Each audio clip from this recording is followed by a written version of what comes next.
Hey guys, it's Timmy, and this is Pro Wrestling Unlimited. As we're here on the 23rd of August, 2020, to talk about everything that went down tonight at SummerSlam. I know what you're going to say, Tim, that's a different mic. Yeah, because the mic I usually use, this one, I went to do my, right before I go live audio check, and no audio was coming out of it. So that's why I am, I don't know, almost 30 minutes later than I wanted to be with this live podcast review deal because, well, my mic died. Luckily, I have another mic or I would be 100% screwed, but you guys don't care about my issues. You guys want to talk about Roman Reigns. You guys want to talk about SummerSlam and what we never saw coming. That's Roman Reigns. Now, here's the thing. I'd heard some rumbling. I'd heard, hey, Roman's been talking to WWE. Did I believe it? Oh, hell no. I said, you're full of shit. But I had heard it, and I didn't believe it. Then it happened tonight, and I had to apologize and say, never mind, you were right. But with that, we got SummerSlam to talk about. SummerSlam was an okay show with a what the hell finish. Now we know why Braun Strowman and The Fiend had to go on last, why that show had to be the main event. Also, guys, if my audio does sound a little low here on Twitch, that's because this new microphone only gets this loud. So I'm doing my best.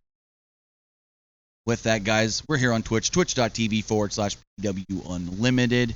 And if you guys want to help us out here, you can do so by either sending us some bits with a donation or by hitting us with that subscription. You can either give us a tier 1 subscription or, remember, if you have Amazon Prime, then you have Twitch Prime. And if you have Twitch Prime, that means you can subscribe to any one streamer that you want to support. And we would greatly appreciate it if that was us here at Pro Wrestling Unlimited that you wanted to support here tonight or any other night.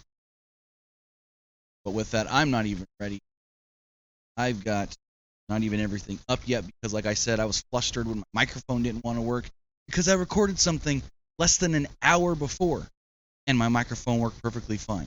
And then all of a sudden it just didn't want to work, and I don't know why. I don't know if the cord died, if the mic died. I'm going to figure that out later. Let's talk about SummerSlam.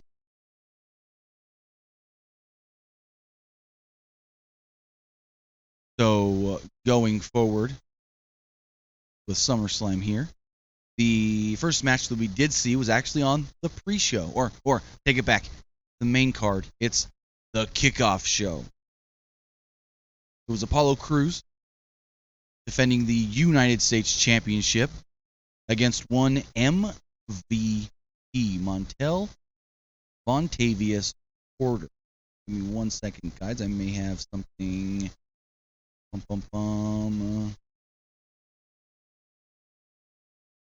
Okay, no. All right, we're good.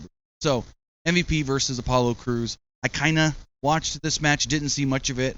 I know at one point MVP used a superplex, and then moments later, Crews hit a flip dive. Crews countered MVP's finish into a spinning powerbomb to pick up the victory. Afterwards, Apollo Crews ran out of there as Bobby Lashley and Shelton Benjamin ran down. They tried to attack Crews, and he escaped. Hopefully, this is it for Crews. Hopefully, Crews is done with MVP, and he can move on to defend against somebody else. Also, guys, remember, if you want to be part of tonight's show, you can do so by texting in to 510-906-1341. Remember, the text message number is 510-906-1341.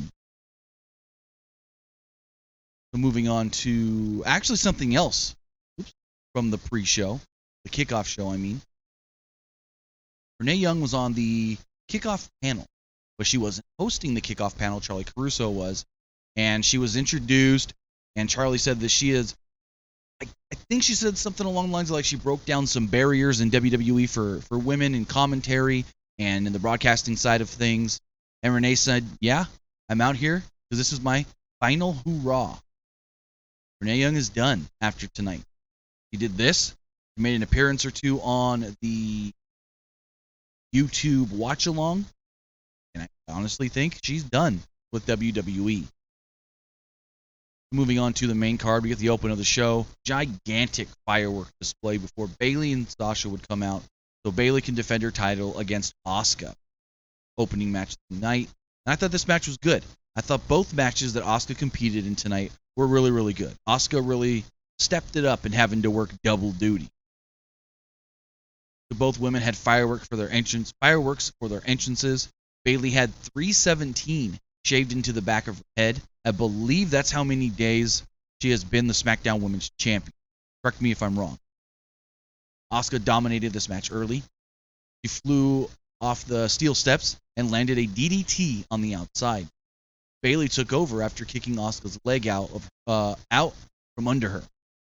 She then used a cutter on the ropes. Asuka came back with kicks, but Bayley caught her in a Bayley-to-belly suplex. Only got a 2 off it, though. Asuka then came back with a kick to the head, shoulder tackle, running hip attack, knee strike, and a German suplex for another hip attack for 2. Asuka tried yet another hip attack on the apron, but Bayley countered and slammed her knees first into the apron. Bayley then had a leg lock, and you can see fans clapping for Asuka as there were the fans on the video screens, and they had the piped-in audio. I'm not even going to get into that. Talked about it on Friday, how I don't really like it because it didn't really, what's the word I'm looking for, mesh with some of the matches as far as the way they use the audio. It was better tonight than SmackDown. I will say that for sure.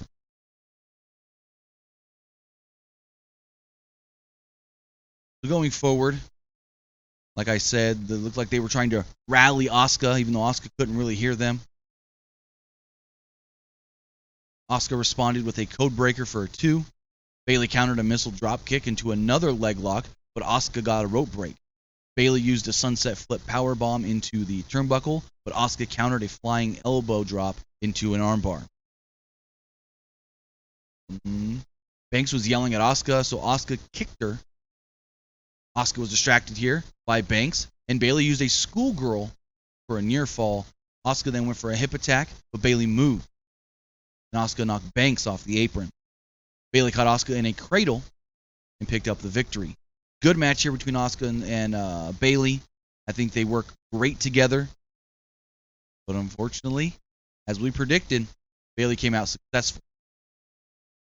Sean Cook, we've tried that before. It didn't go off too well. Too much negativity. Too many people wanting to argue about things that didn't even have anything to do with our YouTube channel or pro wrestling. So we said, if people couldn't be adults in a Discord channel, we just nixed it. People couldn't be adults. Maybe we'll try it again someday, but I'm over it. I didn't even go on the Discord anyways. I hardly ever used it. Chat with people. I honestly set it up because people asked for it. Nick and I were active a little bit at the start, and then we just never really used it. And then it just got toxic. So afterwards, Banks jumped in the ring and attacked Asuka. Wanted to beat Asuka down a little more before she had to face Asuka later on in the night. Dominic was seen in the back with Ray. Dominic was also there with his mother, Angie. He wished him good luck, and then Dominic asked Ray, don't get involved. I know you're going to want to, but please, don't get involved. He's like, promise me. And Ray reluctantly said, all right, I promise. I won't get involved. He was hesitant, but he promised. We then got a video recap of what Retribution has been doing over the last 2-3 weeks now. Byron Saxton said that they had additional security here tonight, and we never saw even one person from this Retribution group, which I was a little shocked by. I thought maybe someone would show up and break something backstage. I don't know if anyone, I didn't think anyone was going to interrupt any of the matches. But, and someone did interrupt the end of the last match. Actually, that's after the end. Anyways, no Retribution on SummerSlam. Next up, we have the Raw Tag Team titles on the line. Street Profits defending against Angel Garza and Andrade. Kevin Owens came down and joined commentary. He wore a Street Profits t-shirt and a red necktie. Don't really understand why he was out there, other than he did announce that tomorrow night he will be holding a new edition of the Kevin Owens show, and he's calling out Aleister Black to be his guest. He said, I hope Aleister Black shows up. At one point, I think Kevin Owens was looking at the fans on the screens and made fun of somebody for wearing an AJ Styles shirt. Street Profits had a cool intro. Came out on the stage, and a bunch of red Solo cups, different sized red Solo cups, poured down onto the stage. They got in the ring, and more red Solo cups poured down. Montez Ford tried to flip dive early, but Andrade and Garza caught him and slammed him right down with like a powerbomb-ish type move. Garza then ripped off the pants and tossed them at Ford, and the following exchange happened on commentary. Tom Phillips said, there go the pants. Byron says, thank goodness. And no one said, what? Yeah, made no sense. Angelo Dawkins, who didn't get into like 2 minutes into this match at least, got the hot tag and ran wild until Andrade caught him with a back elbow. Dawkins came right back with a spear. They each tagged out, and Garza tried to pin Ford with his feet on the ropes, but the referee caught him. Vega then argued with the referee, and Ford inadvertently knocked her off the apron when he was running at, I think it was Andrade. Could have had that wrong. Could have been Angel. One of the two. They moved. I think it was Andrade. I don't remember exactly. I didn't write it down. But one of them moved. Zelina got knocked off the apron, so Andrade went to check on her. Dawkins then gave Garza a spinebuster. Before that, Garza tried to tag out. And Garza had no one there to tag because Andrade was dealing with Zelina. He turns around, takes a spinebuster, takes a frog splash, and gets pinned. Street Profits retain the championship. And this frog splash looked really cool because he jumped up as high as he's ever jumped. But with the fans and the video boards, and this was the coolest time we've seen these video boards thing, because the way a lot of these fans reacted to this frog splash, I noticed that a number of fans actually looked up when he did it. Like they were pretending they were actually in the seats. So with that, they retain the tag team championships.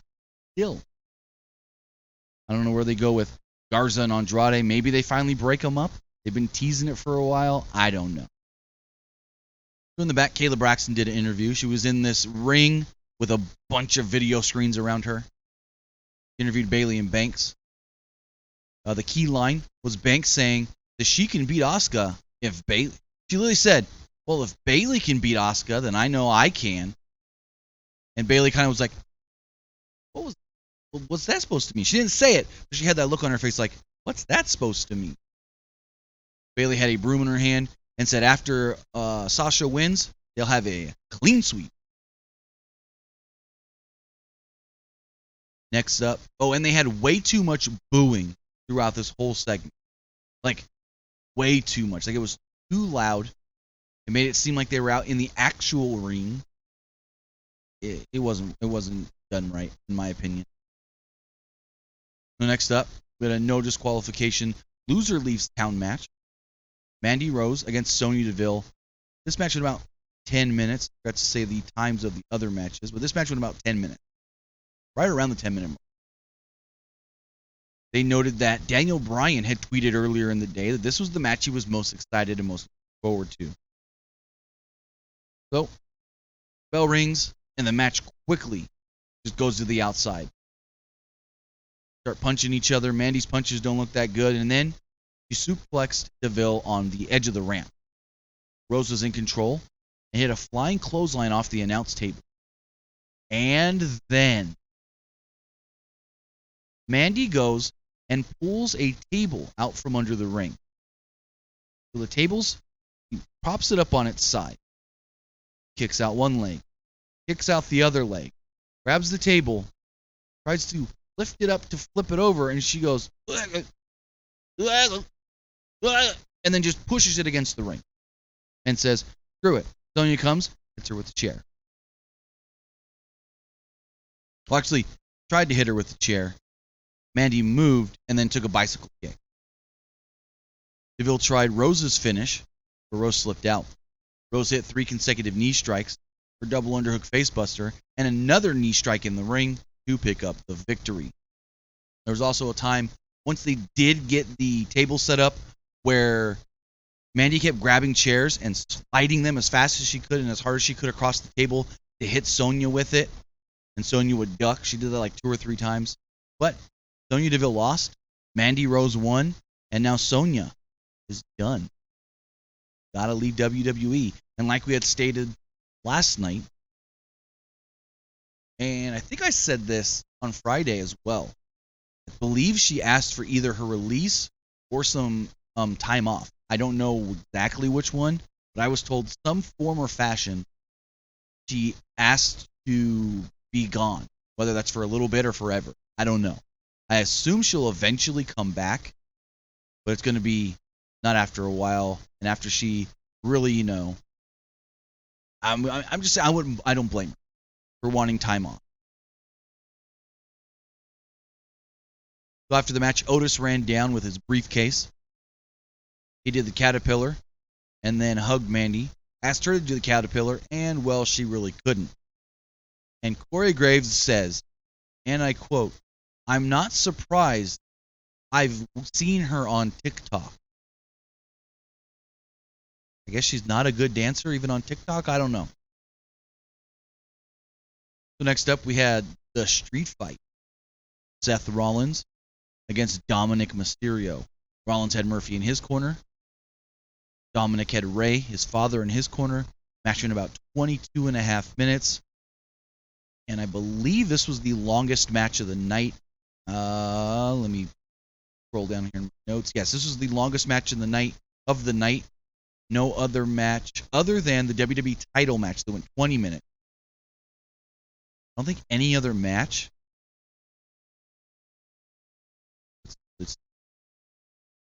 Well, other than this, so this match, the street fight, went 22 minutes. The WWE title match went 20 minutes. Nothing else went past 12 minutes. The main event went 12 minutes, like 11:59, 12 minutes right there. But nothing else went past 12 minutes other than these 2 matches. I'm going to say it right now. For what this match was, Dominic was perfect. I wish Dominic could have done more, but for what this match needed to be, he was perfect in his role. And I know a lot of people are saying, Pat McAfee looked better than Dominic. You can't compare. You can't compare the two because they're completely different matches. This match was supposed to be Dominic getting his ass whipped a lot by Seth. The other match was supposed to be Pat McAfee being, quote-unquote, almost, or if not, an equal to Adam Cole. So for what they're supposed to be, they both were really good. Both guys having their first actual matches. Really impressed. And so Seth comes out, and he's wearing gear inspired by Rey Mysterio from Halloween. I think it was Halloween Havoc 97. Gear was made by Sasha Banks' husband. That doesn't really matter, though. We then see in gorilla position, Rey is there with Dominic and his wife, Angie. They all kind of huddle up before Rey and Dominic come out. Dominic got some cool blue and black with some white gear. I like Dominic's gear. It was like a full bodysuit type deal. He didn't really have a mask, but he had like a hood that had his versions of the Rey Mysterio little side pieces. So Rey's got those little side pieces that come down on his mask. Dominic had them on his hood, but they were skinnier and they were a tiny bit different. He also had like a little crown on the top of the hood, and then the back of his gear said DM for Dominic Mysterio. Rollins, right from the beginning, started out wrestling Dominic until he came back with some arm drags, caught Seth off guard, kind of like, oh, kid really wants to go. Okay, I'm not going to take him lightly. Rollins suckered him in and punched him in the end of a chain wrestling exchange. Murphy was basically out there just giving Seth what he wanted. He said kendo stick, he gave him a kendo stick. He said table, he gave him a table. But here, he gave him a kendo stick. Dominic, though, drop kicked Seth. Rollins then kicked the sticks out of the way and took control. Rollins cut him off as he tried to make a comeback and hit him with a sling blade. Rollins then tried for a curb stomp after stepping off of a steel chair, but Dominic countered and dropped Seth onto the chair. Rollins went for a buckle bomb, but Dominic used a leg scissor takedown and followed with a tilt-a-whirl DDT for a 2. Spot looked really, really cool. Next up,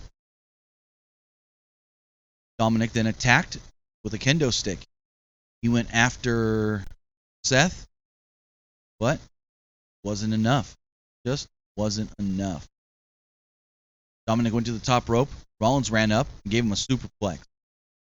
And they did this move smooth. Like, we've seen Seth do this move great with people that have been doing this for a long time.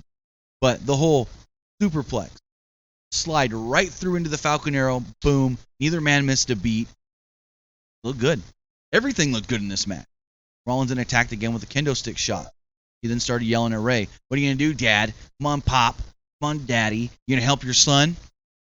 Murphy then slid in a table after Seth had to ask him for it like 4 times. He's like, "Murphy, table." And Murphy's like, "Huh?"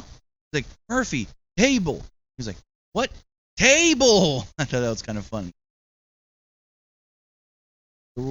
Seth set it up in the corner, and he put Dominic on the top rope. So I don't know exactly what Seth was going to go for, but as they were on the top rope fighting, Seth had a kendo stick in his hand and then got crotched. He whoop right down top rope. Dominic then took the kendo stick, wrapped it around the neck of Seth, and did a side Russian leg sweep. Both men went crashing through the table off the middle rope. Dominic would then go to the top rope. Took a little too long. He was selling them. He was selling this fight. And he hit a frog splash after, I think Ray said, "Do it for Eddie. Go up there and do it for Eddie," or something like that. He hit the frog splash, but Seth kicked out. Dominic tried using a chair, but Rollins hit him with a super kick and a very hard and stiff power bomb. Like, Dominic just boom. Usually, like, you hit that power bomb and you kind of bounce a little, kind of move around. No, he power bombed Dominic and he just went boom right down.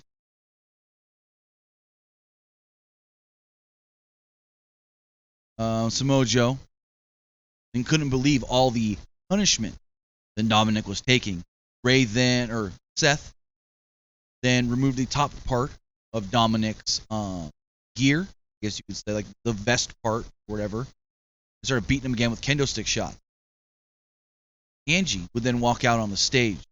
Ray would notice her and say, "Don't come down here. Please, don't. Rollins was then distracted, so Dominic rolled him up for a near fall. Dominic tackled Rollins, but Murphy jumped in the ring and knocked him down. Hit him with a V-trigger knee. Now remember, street fight, no disqualification. Ray had ran up to the top of the ramp to plead with Angie to not come down to the ring. And when he did, he was distracted, didn't see Murphy attacking Dominic. Dominic and Murphy then spilled to the outside. Murphy tried to push Dominic's face into the steel steps when Ray did make the save. Seth then jumped out, and 2-on-1 was just too much for Ray. Dominic would try to come back, but they would 2-on-1 on Dominic. Then they went back to Ray, then they went back to Dominic. At one point, Seth had some handcuffs, and he handcuffed Ray to the middle ropes on the outside. Rollins looked like he was going to hit Rey Mysterio with the kendo stick, where he turned his attention to Angie, top of the ramp. Ray said, "Leave her alone. Hit me. Take me. Leave her alone." Seth then maniacally started inching his way up the ramp slowly before Dominic would run in and attack him from behind, knocking him down. Dominic would also take out Murphy here as well. Dominic then threw Seth into the apron and hit a cool-looking 619-ish type move. Like, Seth was standing like up against the apron. So Dominic hit this move where he like just swung himself on the mat under the bottom rope and popped Seth Rollins. He threw Seth into the ring. Seth stumbled and landed on the middle rope. Dominic then hit a 619 and went to the top. Dominic went to hit a frog splash, but Seth got the knees up. Seth then jumped on top of Dominic as Ray tried to get in the ring, but remember, he's handcuffed. So Seth's got Dominic by the hair. He's lifting his head up going, touch him. Come save him. You can't save him, Daddy. And he's inching himself and Dominic towards Ray and getting closer and closer. And finally he's like, there's nothing you can do. And so he finally gets off of Dominic. Dominic tries to get up. Dominic's on all fours. And Seth hits him with a curb stomp and pins him. Seth then takes the key for the handcuffs and leaves it next to Dominic and basically says, Daddy, go. Let your daddy free. So this match went hard. This match was good. The story that it told from start to finish was amazing. Perfect. I loved it. This was match of the night. Hands down. I've seen some people on social media going, oh, that was it for Dominic? They beat him in his first match? What? This wasn't that good. No. I don't know where it's going from here. But I thought this was really, really good for what it needed to be. It didn't need to be Dominic can go toe-to-toe with Seth Rollins. Dominic's as good as Seth Rollins. No. Like I said, unlike the Pat McAfee match where he was supposed to be an equal to Adam Cole, Dominic was not supposed to be an equal to Seth Rollins. He was just supposed to be somebody that wanted to stand up for his family and prove that he can possibly hang. And I thought, from start to finish, told a great story. I was really shocked when Angie was slightly involved. I thought when we saw her in the locker room backstage, that was going to be it. But no, she was a little more involved. Didn't really do much, but come out on the stage. Got early Vicky Guerrero vibes, but Vicky actually got physically involved in that SummerSlam 05 match, pushed over the ladder. But hey, I liked it a lot. Jack Dawson, thank you for the bit. Really do appreciate that. So next up, we've got Asuka challenging Sasha Banks for the Smackdown Women's Championship. Bayley was at ringside with Sasha. So Banks targeted Asuka's leg early because the leg was targeted and hurt in the earlier match against Bayley. Banks dodged a kick, and Asuka kicked the ring post by accident, again further hurting the leg. Banks followed this up with a powerbomb off the apron to the outside, which looked nasty. Very nasty.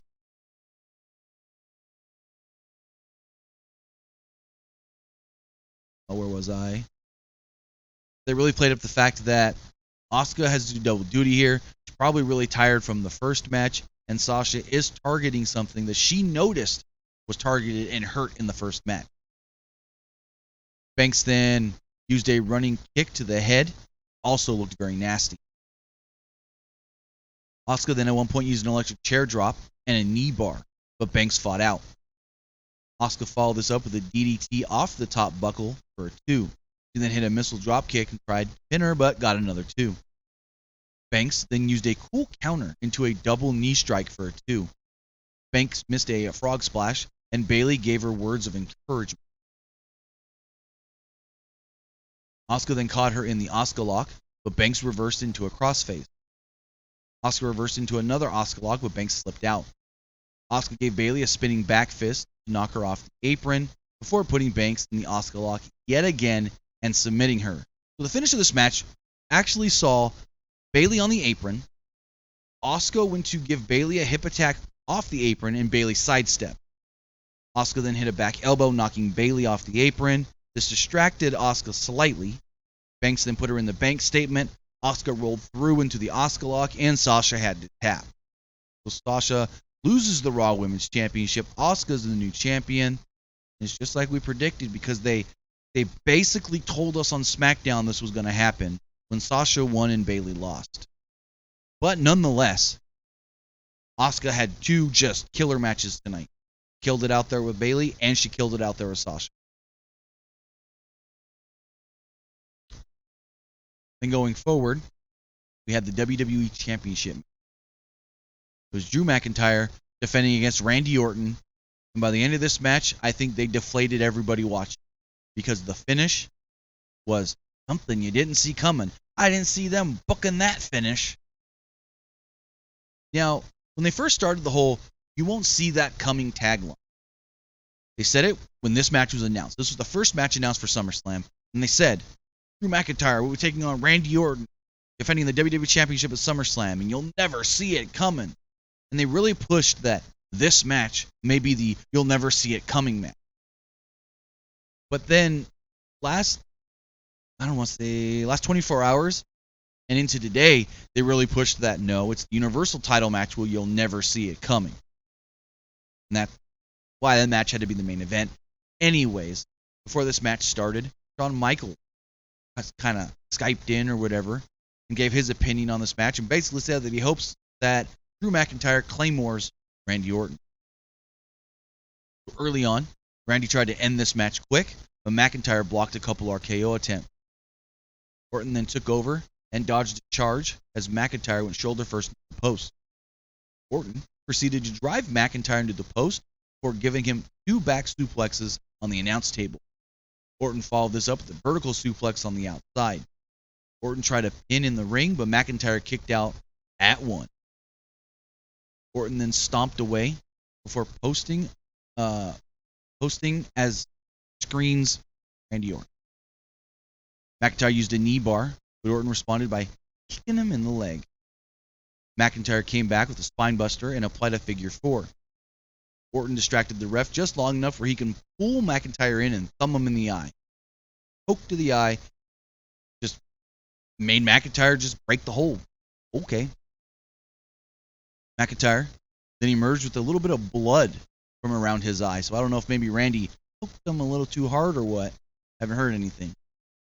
They exchanged strikes. McIntyre got the better of it.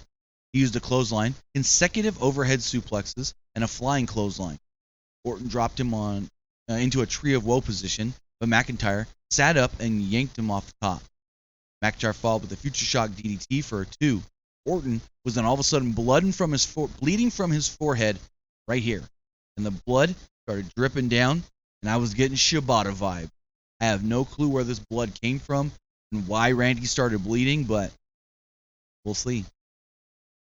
Orton at one point dodged a flying clothesline and hit a power slam for a 2. McIntyre avoided a draping DDT and headbutted Orton. He then clotheslined him out of the ring. They both fell out of the ring, actually. Cactus Jack clothesline. Orton then caught McIntyre on the way back into the ring and gave him a draping DDT. Orton thought about an RKO, stepped back and tried to go for the punt. McIntyre caught him and hit him with a powerbomb. Orton ducked a Claymore kick, but McIntyre caught him in a backslide for the pin. So, McIntyre went for the Claymore, missed it. Orton went for an RKO, got reversed, backslide, 1, 2, 3. Orton gets pinned, McIntyre's still the champion. Where the fuck did that come from? You'll never see it coming because it was a finish that it was just like, that's it? It's over? The hell? Didn't see that coming. And Phillips made sure to tell us, you'll never see it coming. Referee counted 3. Okay. He said it like 3 times. You'll never see it coming. You'll never see it coming. You know what we're not going to see coming, which I'm going to predict right now? Randy gets a rematch and wins next week at Payback. I want to predict it. I'm probably wrong. I don't know. That's my prediction. Thought it was a good match. Would have been better if we had an actual live crowd.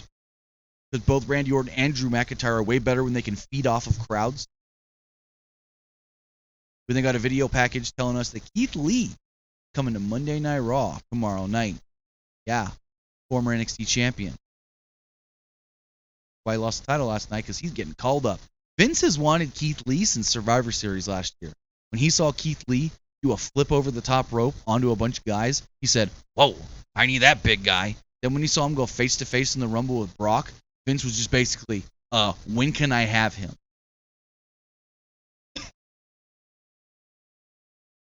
So next up, we got our main event. Falls count anywhere. Alexa, stop. So next up, we got our main event. Falls count anywhere. Universal title match. The Fiend Bray Wyatt challenging Braun Strowman. And speaking of Alexa, I was shocked. No Alexa Bliss.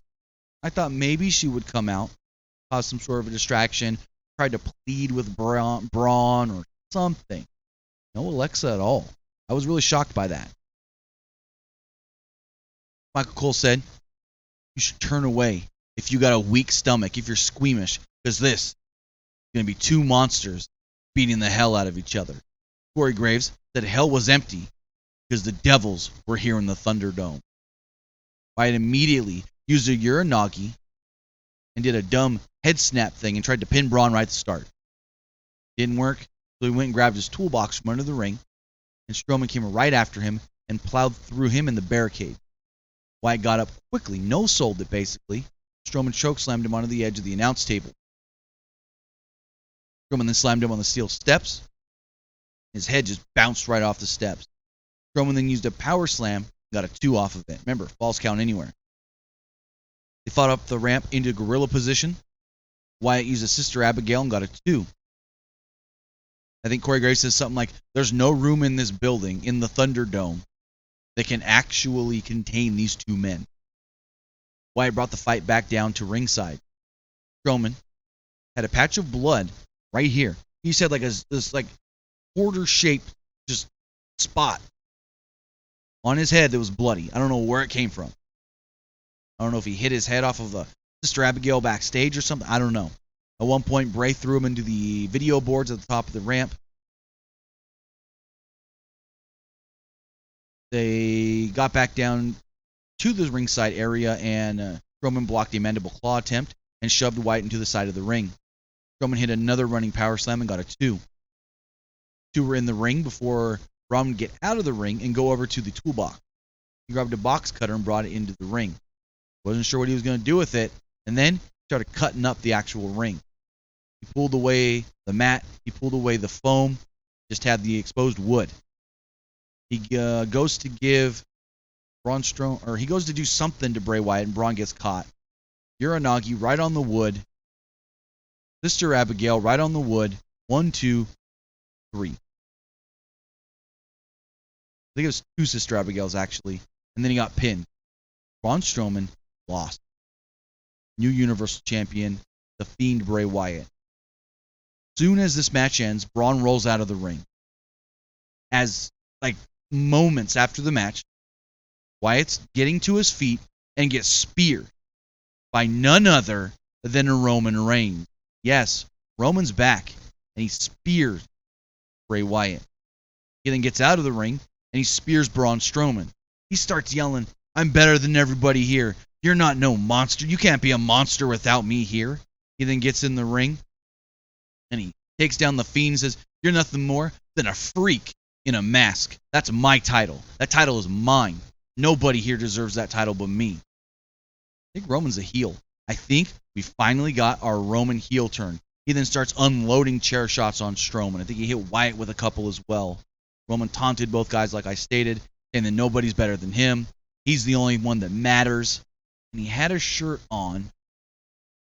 Get what it says. Give me 2 seconds. That says, wreck everyone and leave. And as the show went off the air, Roman Reigns was standing tall with the Universal title in hand. And that is the last thing we saw at SummerSlam was Roman Reigns. And who I believe is finally a heel Roman Reigns. Thank God. So now we'll see where this all leads to. We got Raw tomorrow night. We got Smackdown Monday, Tuesday, right, in 5 days. We're not going to get follow-up on Roman Reigns for 5 days. Kind of sucks. Because if Roman is a heel, I have a feeling that Roman's going to cut just the greatest heel promo that we've seen in a very long time in WWE. Like Randy Orton level heel promos that he's been doing right now. Now, I don't know if he's a heel. Just the way he was taunting both Braun and Bray, saying that none of them matter, nobody matters, nobody's better than him, Braun can't be a monster without him there, Wyatt's just a freak in a mask. Those are heel things to say. That's why I believe he's going to be a heel.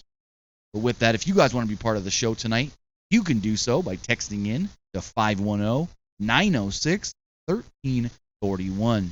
Again, that number is 510-906-1341. We got a couple text messages here right now. The person says, does Sonya Deville possibly leaving have anything to do with the attempted kidnapping? Yes. The person also asks, is Roman Reigns a heel? I don't know, but I assume.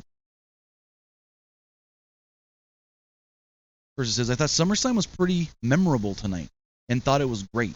What do you think about the future of cinematic matches and Raw Underground since WWE has moved to a full-out arena? You could still do both. It doesn't matter. And Raw Underground will still happen just from the Thunderdome.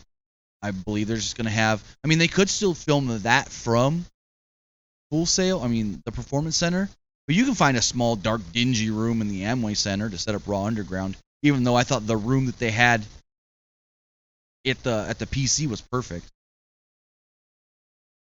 Says, so Drew retains, what happens now? My prediction, and I'm predicting, I don't have any knowledge on this, Randy gets a rematch and wins next week at Payback. That's my prediction. Also, prediction, Roman wins the title next week. Payback. Because Roman never lost the title. Person here says, do you see Ray leaving since his son lost? I mean, I can see where you can think that, and I honestly think maybe. But I honestly don't know either. I know he's been negotiating, been trying to come to terms. He wants X amount of money. They say we can't afford to give you X amount of money, even though they can. So that's where they're at right now. I know the latest was he got offered a 3-year deal. Unsure if he signed it. Finally, this message here says, are we getting babyface Fiend or Bray and heel Roman? Maybe. I don't know. But to be honest, they've always wanted the Fiend to be like that cool heel. He's a heel, but everybody loves him because he's so badass and cool. So technically the Fiend is always supposed to be a tweener anyways. He's a heel that the fans are supposed to love because he's so cool. Whereas Roman, I hope he's a heel. Came off as a heel. We'll see where that all goes. But with that, guys, that was SummerSlam. A show that had a couple good matches and a very, very memorable, talked about end. Like, the main event match I was bored with. I did not care for Braun Strowman versus The Fiend. Then when Roman came out, I was like, wait, what the hell's going on? With that, guys, that's going to do it for this SummerSlam review. I want to thank everybody for joining me here tonight. Twitch.tv/PWUnlimited. I want to thank everybody who watches later over there on YouTube, youtube.com/Pro Wrestling Unlimited. Also, remember to follow us on social media. Follow us on Twitter at PWUnlimited. Follow us on Instagram by searching for Pro Wrestling Unlimited. And follow us on Facebook, facebook.com/Pro Wrestling ULTD. Also, you can follow me on Twitch and Twitter at TimmyBuddy. And with that, we'll be live again tomorrow night following a Monday Night Raw. Let's do it all again. We've got Raw. We've got NXT this week. We've got Dynamite on Thursday. So NXT is on Wednesday. Dynamite on Thursday. Smackdown on Friday. And Payback next Sunday. Have a good night, guys.